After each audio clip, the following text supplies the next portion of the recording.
Good morning, everyone. Let's start with the opening chant.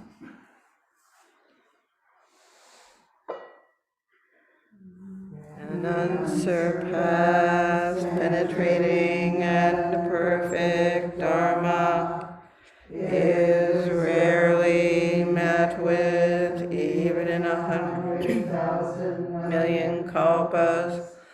Having it to see and listen to remember and accept, I vow to taste the truth of the Tathagata's words.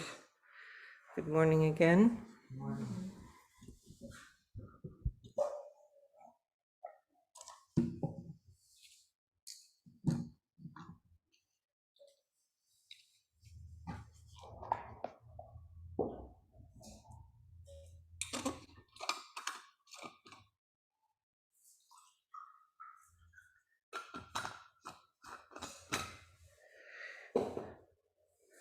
It's great to see everybody. Good to be here.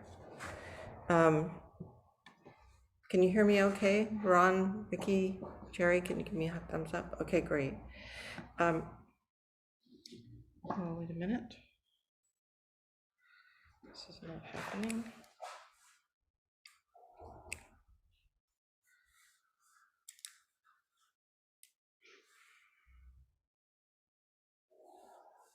Okay.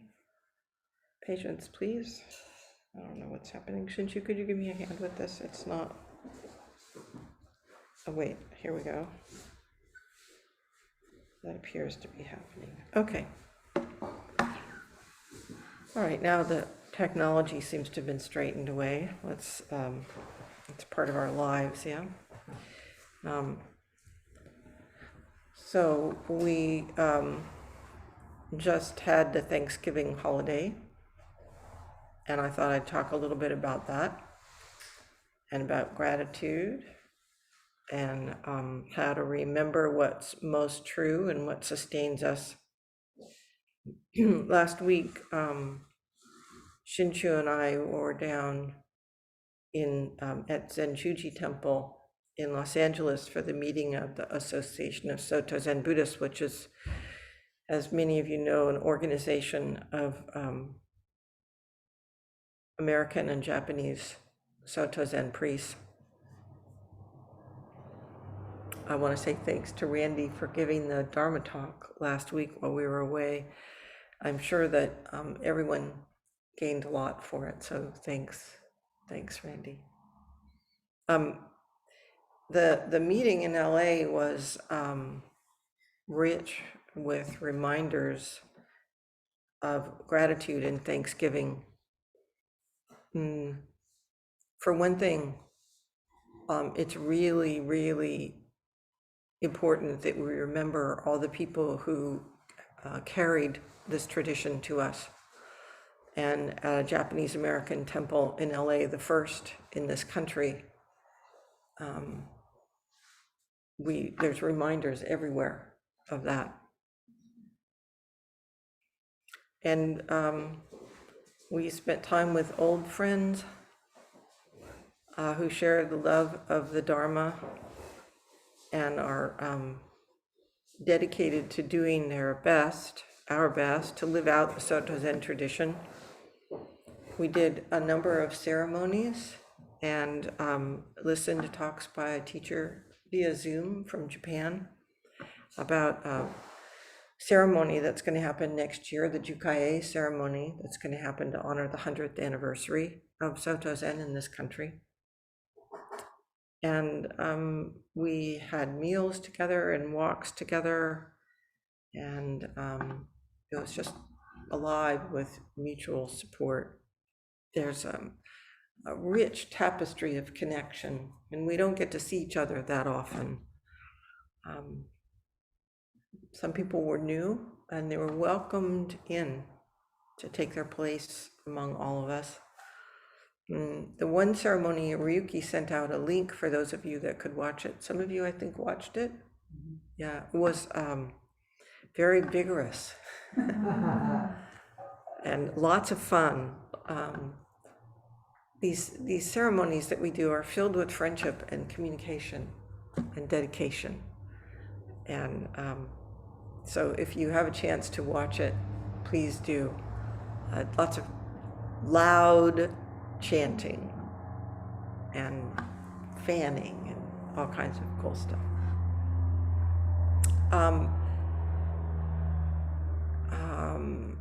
At some point soon, I'd like to talk some more about our relationship with the Japanese Soto Zen tradition. I really want to do that because I think there's much to be explored there, but maybe the next time.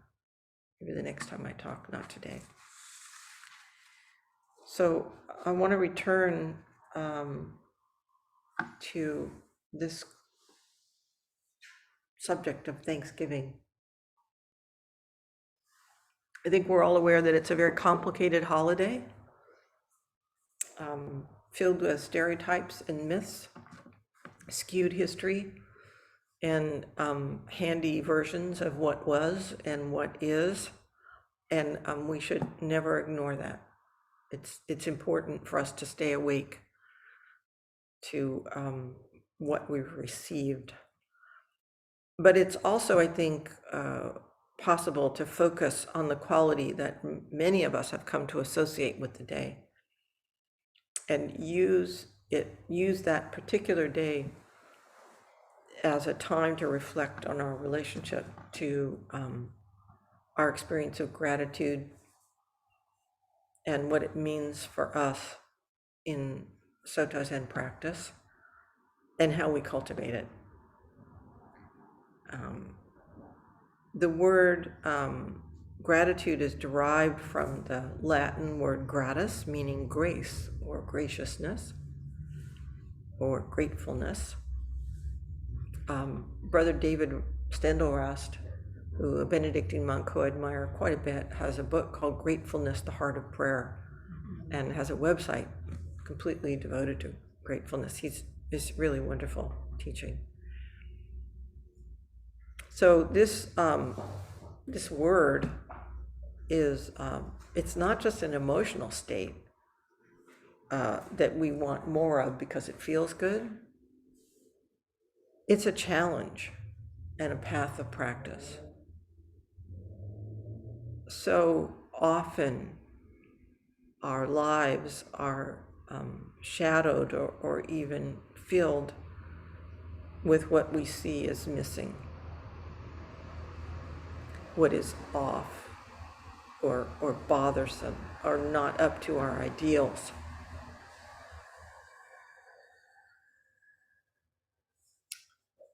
I wonder what's happening out there, or if you guys can hear that or not, but it's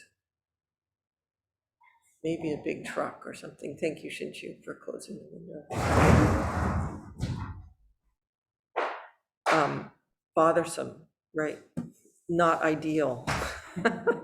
Can we be grateful for the truck in the parking lot? So our response to these things can be anything from petty grumbling to deep pain. And this can take particular forms, especially this time of year. So you go to the grocery store and you buy a can. I don't know if you all eat this, but in my family, we always have a can of cranberry jelly, you know? And then they sell the kind with the berries in it.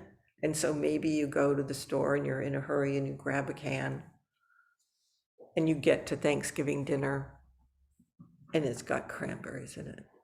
And we never eat cranberry jelly with cranberries in it. And it's like,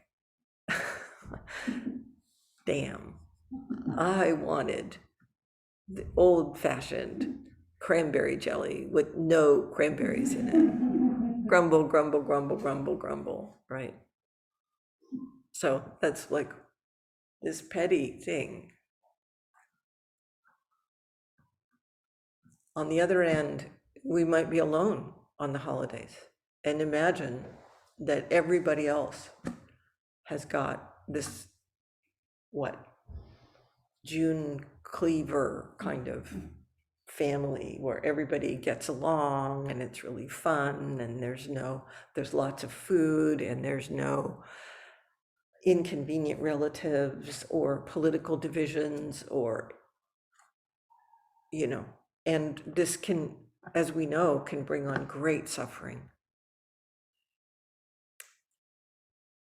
And any annoyance or suffering that we experience can be compounded enormously this time of year.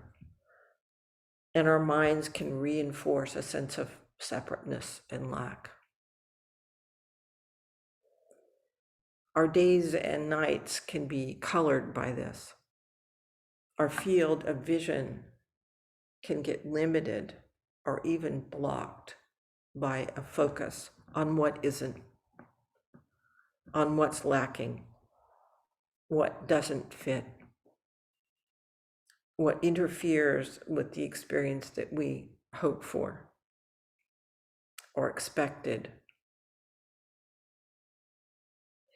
And we can miss the richness of the experience that we have, which includes, by the way, the experience of something being missing. How many times have we heard this? How many times have we heard, that our vision gets limited by this focus on lack? Do we hear it? And what do we do when we're in the midst of something like that? So it's important for me to point out that I am not saying we do not change the things in our lives that are truly harmful or debilitating. Some of us lack the very basic needs: a warm place to sleep, enough food, safety. We must attend to that in ourselves and in others. We must address that lack. But often we have many of the things that we need. Sometimes we have more than we need, but are stuck still with this sense of lack, a suffering based on what is not. And again, this compounds our suffering. When we allow that to happen, we cannot find our way to a sense of peace or joy or gratitude for what we do have. And this, we must remember, is a very human thing to do. It's a very human thing to do, to focus on what isn't and miss the richness of the experience. So there has to be a sense of acceptance, inclusion, kindness. And at the same time, we have to address this effectively. And the thing that's interesting is that effective action is blocked by an incessant focus on what is missing. So it's like this, like, right? If we focus in this way, don't we build a world of wrongness and feel ourselves diminished and at a loss? So it's an interesting place, It's an interesting place to look at what's missing, to be honest and clear and address what needs to be addressed. And at the same time, to expand our vision out and see what is there.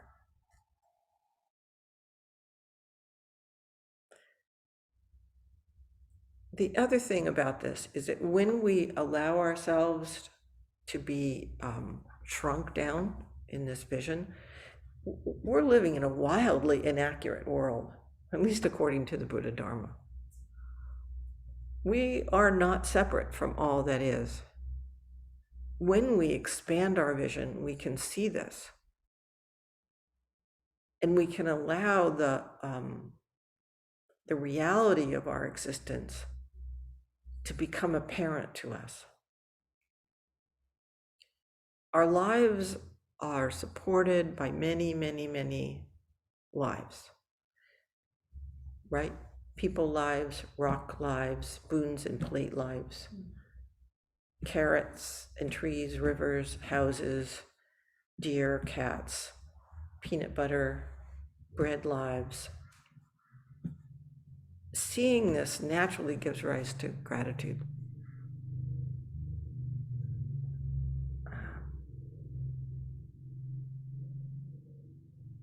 From a Buddhist perspective, from our tradition's perspective, gratitude is not understood to be me being grateful for things,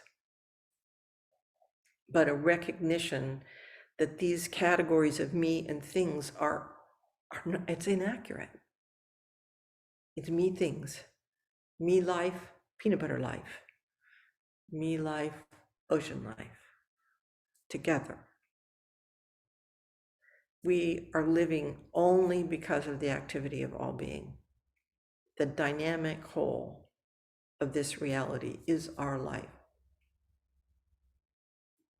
I've talked about this word, this Japanese word on before, but I think it's worth coming back to again. It's a term that includes both a sense of gratitude and a desire to repay others for what we have been given. This, that we're given our breath every moment. This on can be present in any circumstances, even in the most dire. It is not a harsh statement. It's not like you should be grateful. It's just a fact. It's a recognition of reality and a desire to awaken to it and a desire to give back, to respond, to bring beauty and connection and aliveness to this world, to actually do something. I think this is one of the things that was so alive in the ceremony that we did at Zenshuji to end, bring a rapid end to COVID. You know, it was vigorous. You know, when you pick up the sutra and it's die, and then you say go, and you put it down. It's like you have this, you have vigor. You have, And Akiroshi was the central figure. Some of you can't see it, but it's like, you know, his chanting was so powerful. We were like with him in this, you know, heart, full heart. Like, we want this to come to realization. We're alive with the reality of the suffering in this world. But there's a joy in it, an energy and a joy in it. Cultivating and expressing this spirit of on in our lives is not just a nice thing to do. It changes our world, how we see it, how we experience it, how we live in it, and as our world changes, the world around us changes. I mean, I've said this before. You walk into a room where there's acrimony and you're solid and grounded and you feel generous and kind, what happens to the energy in that room? It changes. You're not in control, but you're a part of it. This is the spirit of Om. This is the spirit that allows us to center ourselves and act from that center with clarity, purpose, and occasionally joy. We experience ourselves as embraced and sustained, and we find courage. This spirit allows us to recognize and deepen our sense of community, of communality, of togetherness. So it's a pleasure to be together cultivating this, isn't it? Yeah, it's a pleasure. we inspire each other this way. So I think we all like to look to people that inspire us, people we live with, people we see on the streets, people we may never meet. Yesterday, Shinchu and I were visiting a dear friend who lives in Sonoma, and he built this altar, and he's been ill for a long time. He's doing better now, surprisingly better. Yeah, I've spoken of him before. He's a quiet man. He doesn't write books. He'll never be famous. He inspires me. His deep practice, his dignity, his generosity, the way he can make things with his hands of such beauty. His partner, too, inspires me. She is a Zen priest and a hospice chaplain, and simple, alive. To the extent that we focus and keep central what is lacking in our view, we populate our world with that. What we see, what we feel, how we are with others, we populate that with a sense of lack. Lack is what we see, what our lives are filled with, and what colors our relationships to others. This is samsara. This is suffering. If we shift our focus and we attend to all we are given in each moment, we live in a different world, a world that is not dominated by a sense of what isn't, but instead is alive with what is. We don't ignore the hardships and loss and difficulties experienced by ourselves and others. Those losses and hardships take their place in this context. Yeah.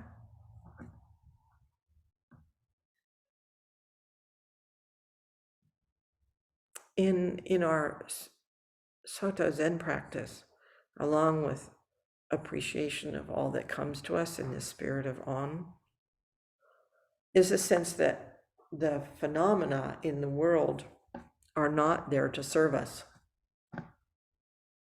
They have a life and a beauty of their own.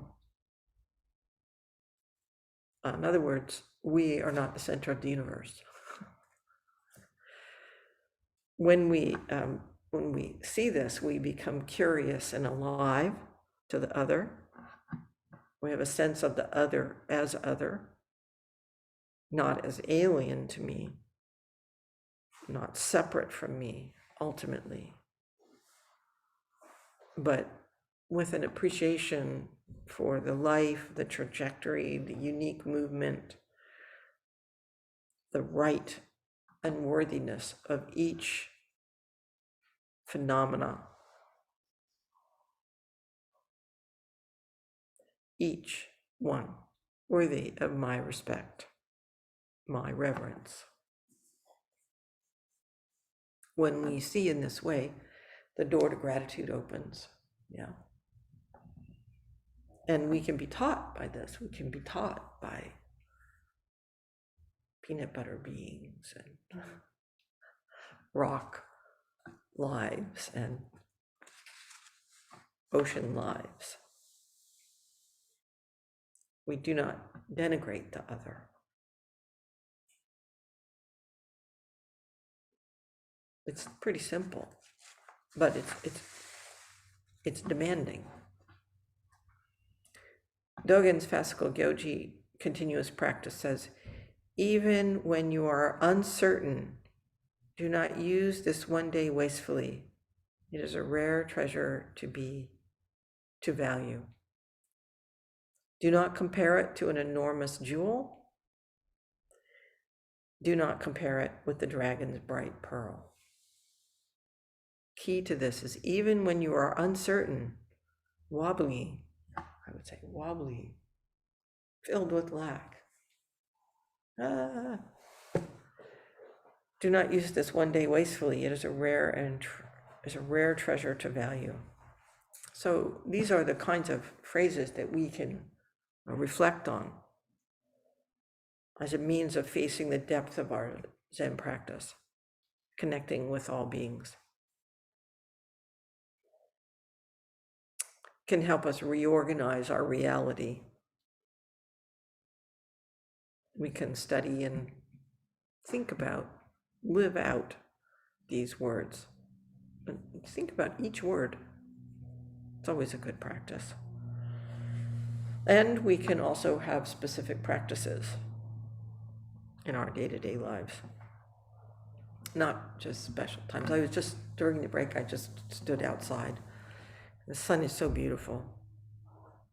And it's not raining. At the same time, I'm like, this is so beautiful. And we were just up in Sonoma, and there's a certain quality of quiet stillness up in Napa and Sonoma that I remember from, my parents lived there for a number of years. And there's something about the color of the vines and the stillness there. Just something. And we need the rain. So that both of those things at the same time, right? So we stop and pay attention with kindness and respect. We regard each thing, each aspect of our life as expressing its own nature, having its own life, its own arc of existence. We attend to how this shifts our attitude and experience and relationships. This is so important in relationship. Always curiosity, honor, respect. And then this allows some space for gratitude, for thanksgiving, genuine thanksgiving to come forward. So we don't force it. We include it all, even during times when gratitude or thanksgiving seem far away. This is not rocket science. You don't need to be a saint. Got that? No saints. Just persist. Just persist. So 3 key things that I've spoken about before. Pay attention, be mindful, and pay attention to how you're mindful. Okay? Mindfulness can be corrosive and ugly. Don't make it that way. Make it heartfelt and kind. Regard each aspect of your life as expressing its own nature, giving to us its own nature. Oh, thank you. You can also trace back. Where did that peanut butter come from? Whose hands? You know, this is another practice. It's like each piece of clothing you have, each thing you eat, whose hands have touched that? I have on my wall a wooden spoon that was my great-grandmother's. You know, it's a lovely long wooden spoon. I probably should use it, but I'm kind of attached to it, so I don't. I'm sure she used it a lot. Whose hands touched that over all these years? Whose hands touched this? Regard each thing as in each aspect of your life as expressing its own nature, giving to you and to the world. Cultivate a spaciousness in your mind and heart that allows gratitude some room to breathe. That's just a little bit. Open the door a little bit. When we think about other ways These are just three aspects of this. Think about ways in which you can cultivate this. And in this way, we turn toward the world in the spirit of continuous practice. We are continuous practice. All being is continuous practice, arising moment after moment, giving moment after moment. Gratitude, oh, thank you, moment after moment. We realize that our Zen teachings challenge us to realize this. Radical gratitude with an intelligent base. Radical gratitude with an intelligent base. Knowing on in our bones and expressing it in our actions. In this way, I think we have the ability to become grateful for everything in our life. There is nothing outside of our thanksgiving. So I suggest we take time, this time of year, to do concrete practices of cultivating gratitude, and also infuse our lives with a curiosity about what that means. Thank you.